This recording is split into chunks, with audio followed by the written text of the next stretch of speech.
Well, hello, everyone, and welcome to this week's edition of Riding the Storm Out. Of course, this week you have both of us in the saddle. Neither one of us are in jail or hauling across country somewhere.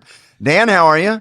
I'm doing well, Paul. How are you? I'm doing okay also. I have Friday shoulder surgery, day after tomorrow. And then right after that, I told the church they cut you off here, and you're good. Hey, nobody will notice any difference. There's no brain activity now anyway. Cindy will. Well, that's Cindy what she will. was. She'll have a big load off of her back. She won't have to hear the chirping. And she's a little thing anyway, and she's been carrying you around all these years. You'll be taller than I am for the first time.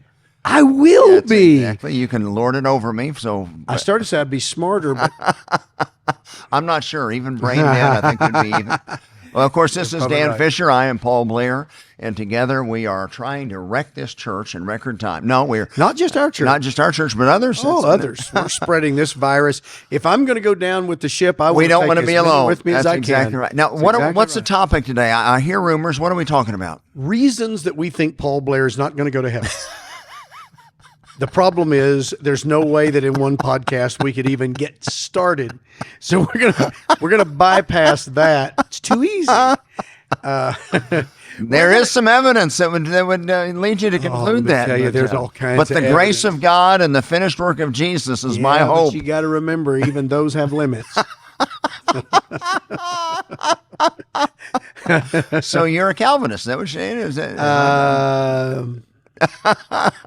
Let's go. What are we talking about? I don't even know. Reason. How did we get here? Where did your bad leadership? David's fault. That's how. It is David's fault. Okay, what we're going to talk about for just a little while here, since we've already burned 2 minutes, is censorship and how that may affect people's churches like our own, so we can tell our story and then maybe encourage the other guys to begin to think about what are they going to do if that comes their way, and what should be our approach as far as, are we worried about being censored or whatever. So that's what we're going to talk about. Freedom of speech, censorship. Sure. And of course, when we do our conferences, one of the things I talk about in our Monday sessions is the fact that, before a tyrant can enslave your body, first, they have to enslave your mind. Right. And which wouldn't take very long in your particular... Well, 3 things they do. They first will nationalize education. Yep. They want to get control of the next generation. So if they can't convince Dan Fisher,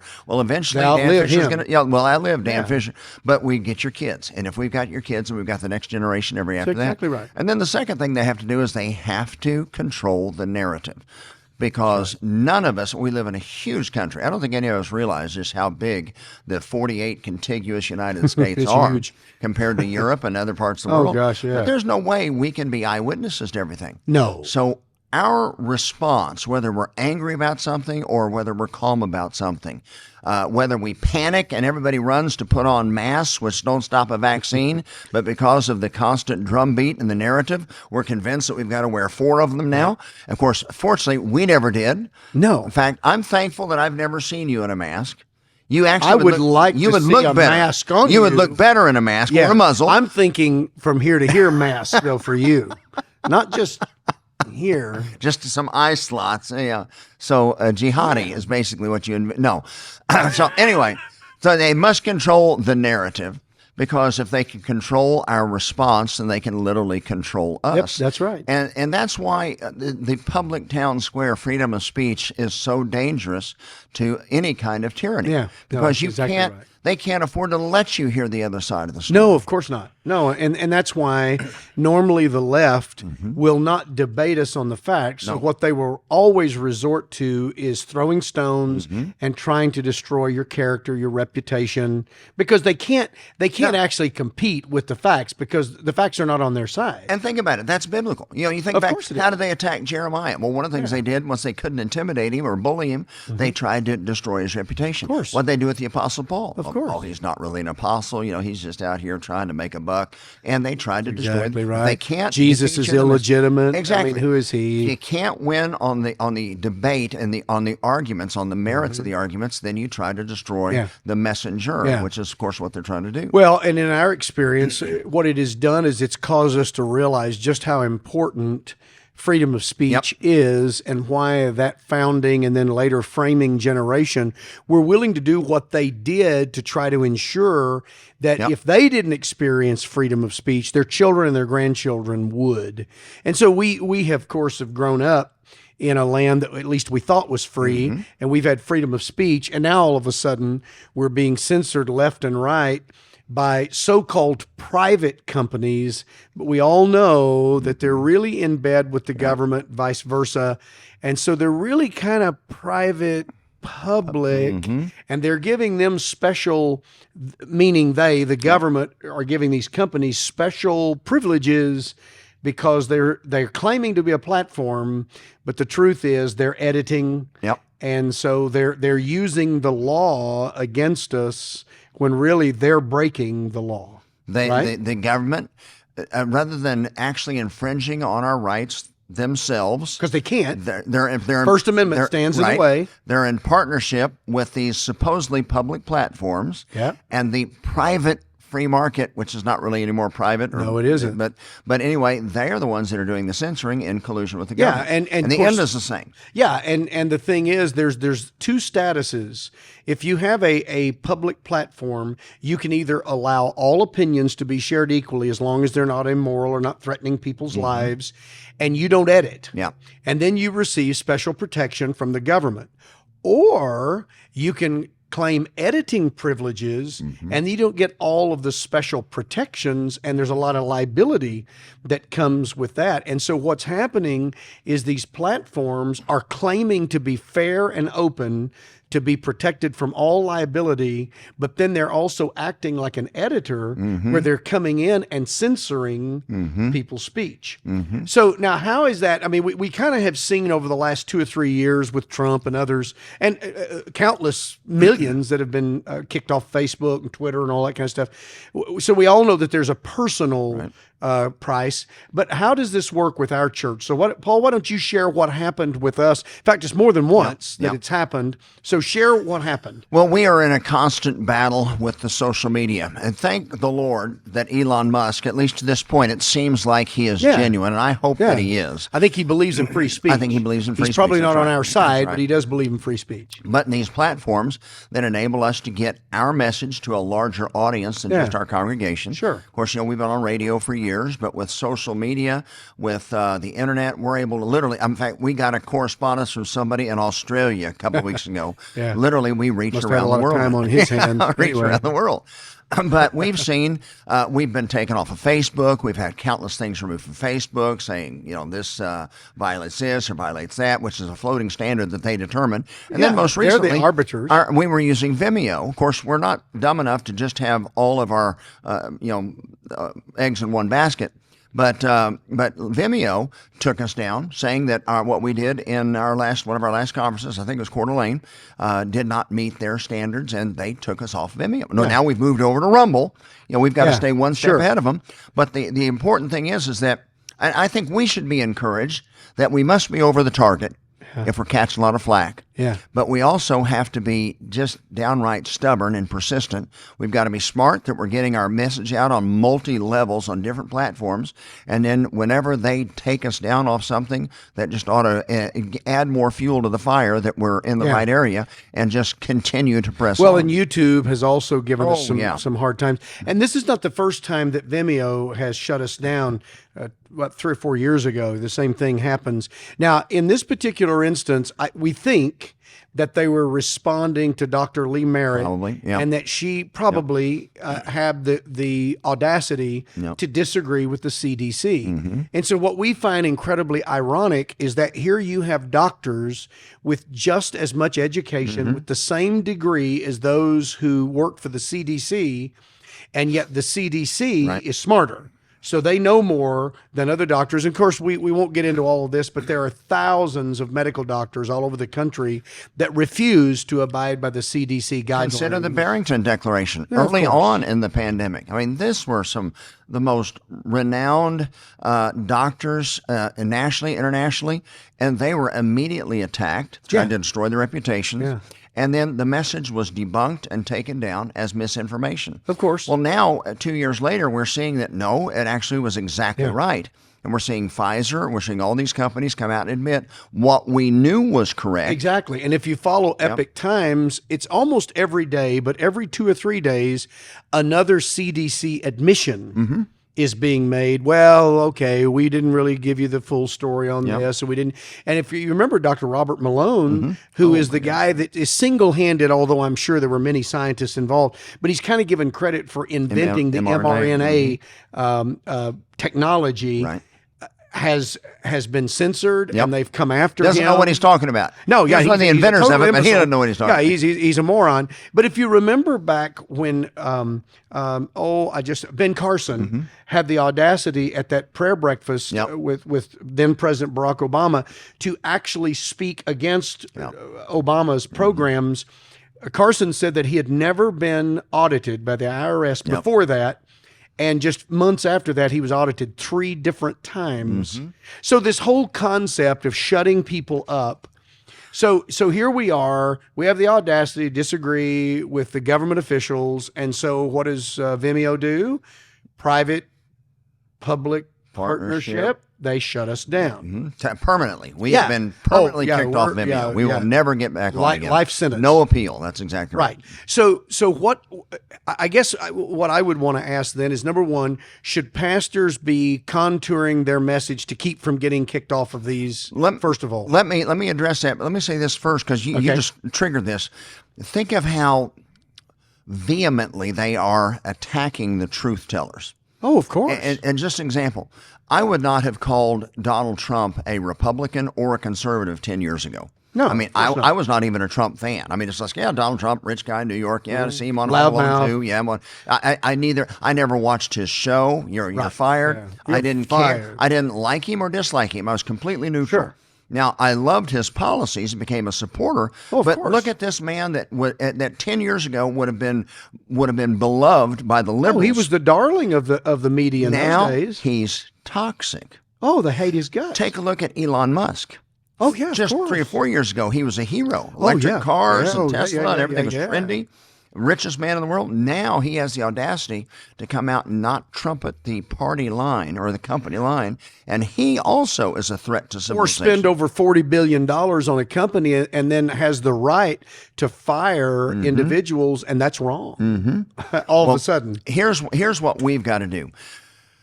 All we can affect is the area that we have some effect over. Yeah. I mean, not everybody has been entrusted. God has entrusted us all with different opportunities, different gifts, different responsibilities. So whether it's your family or your small church of 50, your moderate church of 300 to 400, your large church of 1,000 or 5,000 or 10,000, or whatever world you happen to be in, you've got to make sure and adamantly continue to repeat and tell the truth. I agree. That is the remedy for lies and deception and error. Truth, light overcomes darkness. Truth overcomes deception. Yeah, exactly. And they are going to do everything they can to intimidate you, to bully you, to scare you, to make your life difficult. Well, that just when you're over the drop zone, that's when you're receiving most of the ack-ack. Yeah. And so that should just encourage us to double down. So never give up, never give up, never give up, yeah, like Winston Churchill says. Yep. So we never do that. Okay, so we notice recently, it's over 25 now, but these pro-life activists who typically are trying to obey the law, and of course you've got the new FACE law in place. And I say new, I don't know how new it is, but they have gone in the wee hours of the morning to some of these people's homes with 20 or 30 FBI agents all waving fully automatic weapons around. One particular instance, the guy's kids are up on top of the stairs just crying their eyes out. He goes peacefully because he's afraid that if gunfire begins, that his kids will be hit or whatever. So they're using this to silence these guys.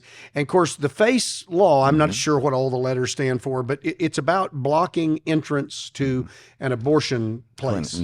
Well, most of these guys are not blocking the entrance. Right. People can still get in. So they're technically not doing what FACE says that they can't do. So that's a lie. Right. Yeah. So eventually, I think they're going to be exonerated.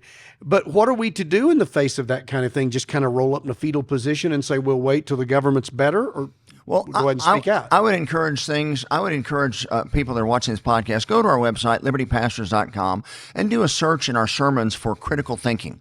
Because we've done some of our conferences. We've dealt with this. We have got to become critical thinkers. Acts 17:11. The Bereans were complimented by Paul because they politely listened to everything he had to say, but then they got in the Bible to make sure that Paul was accurate. What Bible? The Old Testament was all they had. The first 39 books, or 24 in the Tanakh, but how you arranged it. But yeah, the Old Testament was what the New Testament church was fed with for the first 2 decades. So first of all, we need to be knowledgeable about all of the Bible, not just like passages of it. Exactly. But on anything that you hear, and I've got this point, Dan, local media, I'm sorry, I don't even watch local media. I mean, there's a few news sources that have proven to be reliable and trustworthy. Most of those are national, so you can get some good sense of what's going on nationally or globally, because some of these news sources have been proven to be very reputable. I know nobody locally in Oklahoma. I don't watch ABC, NBC, CBS anymore. It's a waste of time. Because I've dealt with the media personally, running for campaign, being a pastor, standing for life issues, standing for biblical morality on sexuality. Yeah. I've seen them lie and distort the story so many times. I've learned I just don't believe I won't even grant interviews now. No, because they'll twist it. They just lie. Unless you can do it live, or you just give them a statement that they can present in whole. But be skeptical about everything you hear. So when you hear the media narrative coming, in fact, quite frankly, a perfect example is this. When I see everybody in Washington, D.C. championing that we need to send money to the Ukraine, well, I go, hey, they may be right. But I also go, when I see the Democrats and the Republicans and all the war hawks and everybody wanting to, all in agreement, I'm going, we also could be being played.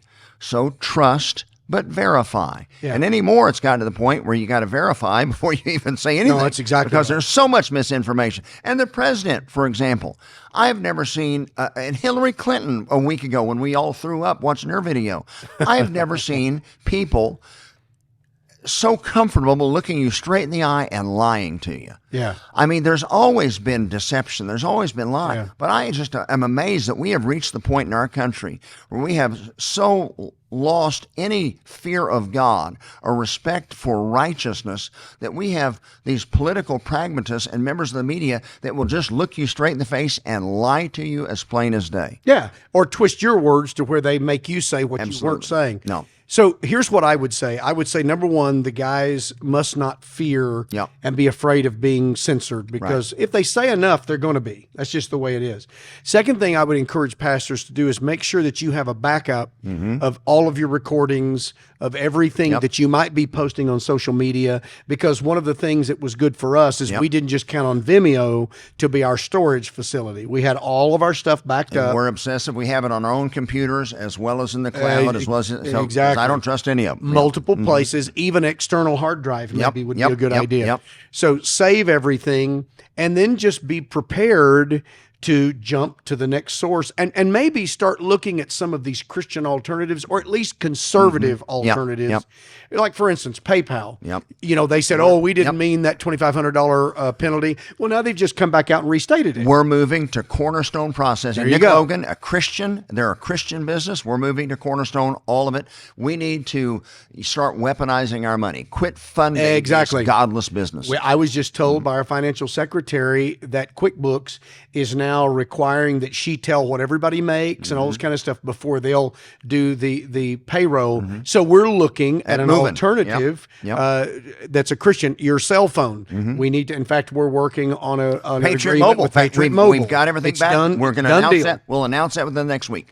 So go to Patriot Mobile because they not yet. Wait this week, and then you'll type in the code Liberty Pastors. We'll get a break. But the thing is, we're at least supporting people that don't support all the crud. So we've just got to become as smart as they are and as vigilant. Hold that thought.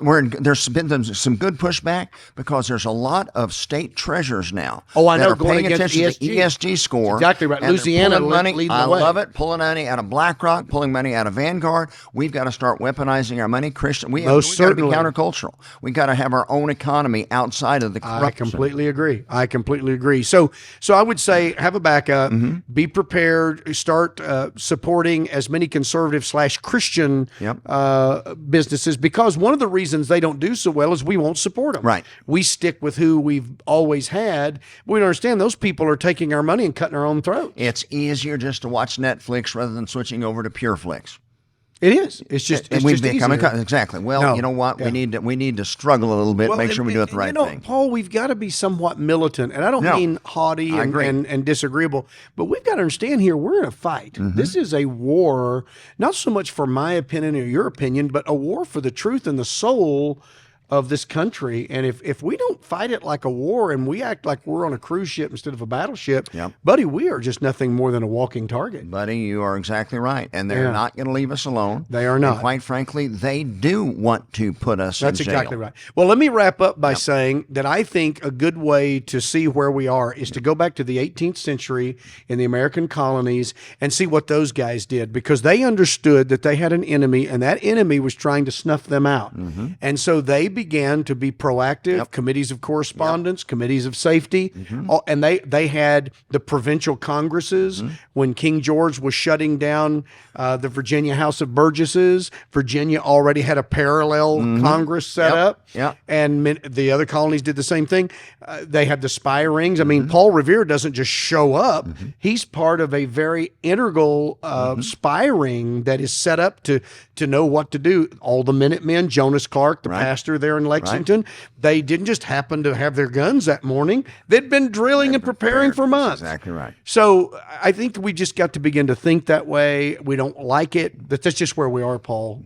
Diversify, make sure and spread out your videos, make sure you have them backed up, and be bold. You cannot no. It doesn't mean just raising your voice. No. Make sure you've got solid arguments. That's right. Be apologists of the truth. That's right. And be bold, continuing to stand for the truth, whether it's the definition of male and female, gender identity, whatever it is, homosexuality versus natural sexuality, biblical marriage, whatever, abortion, everything. We're not looking for a fight, but friends, a fight They is brought here. it to us. You know, it's one of the reasons why, and we'll close with this, why the Fourth and Fifth Amendments are in our Constitution, because, see, those guys were having their papers seized without proper warrants, without proper just cause, and they said no more of this. That was free speech to them. And so I think that we've just got to learn from their example and kind of do some of the stuff that they did. Resistance to tyranny is obedience to God. That's exactly right. Well, Paul, is that it? That's it. Wrap us up, buddy. Well, man, thank you so much for joining me again today. Folks, thank you for joining us. Guys, we hope that we can be helpful to you. If you ever need information, if we can help you in any way, go to libertypastors.com. And there's a lot of information there, and then you'll find a way to contact us, and we'd be happy to help you in any way that we can. Until then, God bless you.